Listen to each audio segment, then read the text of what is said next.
Hello friends, good morning. আর কেমন আছো সবাই? আশা করি ভালো আছো, সুস্থ আছো। তো নতুন একটা ভিডিওতে তোমাদের সবাইকে স্বাগত। তো এখন বাজে সকালে 8:30, আর আমি দেখো এখনও আলসের মতো বিছানায় পড়ে আছি। তো বাপের বাড়ি আসলে মনে হয় একটু বেশি আলসেমি লাগে, তো এটা মনে হয় অনেকেরই হয়ে থাকে, তাই না? তো সবাই উঠে পড়েছে, তো শুধু আমি ঘুম থেকে এখনও উঠি। তো মা এদিকে রান্না বসিয়ে দিয়েছে, আর বাবা দোকানে গেছে, ভাই কাজে বেরিয়ে গেছে, আর জয়দেব এখন বেরোচ্ছে। ও মানে যাবে রুমে, ও যেখানে থাকে তো রুমে, ওখানে গিয়ে তো ড্রেস চেঞ্জ করে তারপরে কাজে বেরোবে।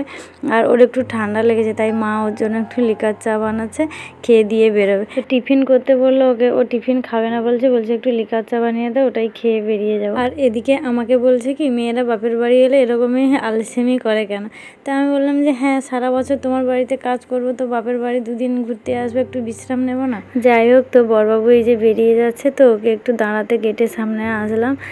আর ওয়েদারটা দেখো, আজকে 3 দিন একই অবস্থা, যে আজকে 3 দিন আসলাম তো ওয়েদারের কোনো পরিবর্তন নেই, সেই বৃষ্টি একইভাবে হয়েই যায়। তো গ্রামে নাকি একই অবস্থা, ওখানেও সেম বৃষ্টি হচ্ছে একইভাবে। বাড়িতে ফোন করছিলাম, তো জানলাম যে ওখানেও নাকি সেই বৃষ্টি হচ্ছে।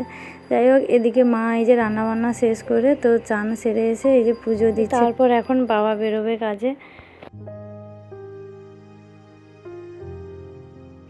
তো এখন বাজে বেলা 1টা বাজতে যায় প্রায়। তো ভাই এখন এলো কাজ থেকে, তো ও এসে এখন চিকেন রান্না করছে। আর সকালে তো মায়ের ভাত আর সবজি রান্না হয়ে গেছে, আর বাবা বেরোবে বলে বাবা তো খাবার নিয়ে যায় কাজে, তো বাবার জন্য মাছ ছিল, তো মাছ রান্না করে দিয়েছে, কারণ বাবা সকালে মানে মাংস রান্না করলে নিয়ে যাবে না, তো সেই জন্য।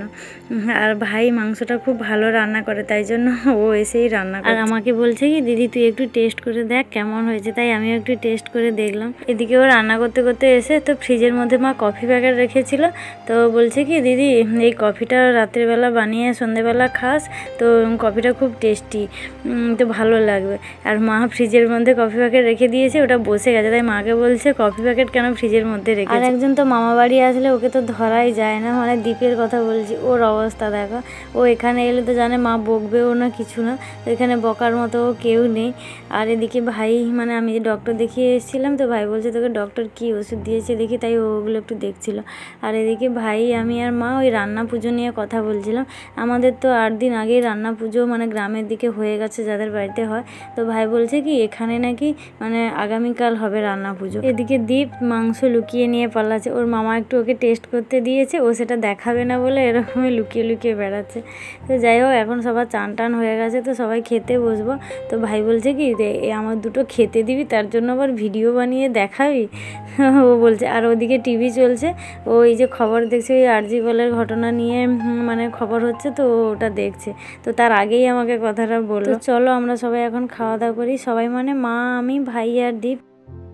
এখন বাজে রাত 9টা। তো এক পাগলের অবস্থা দেখো, ভাইয়ের কথাই বলছি, ও না মায়ের হাসিটাকে কপি করছে, মানে কোনো একটা কথা হলে মা যেভাবে হাসে, তো সেইটাকেই ও মানে কথা বলতে বলতে ওই হাসিটাকে কপি করে দেখাচ্ছে যে মা এরকমই হাসে।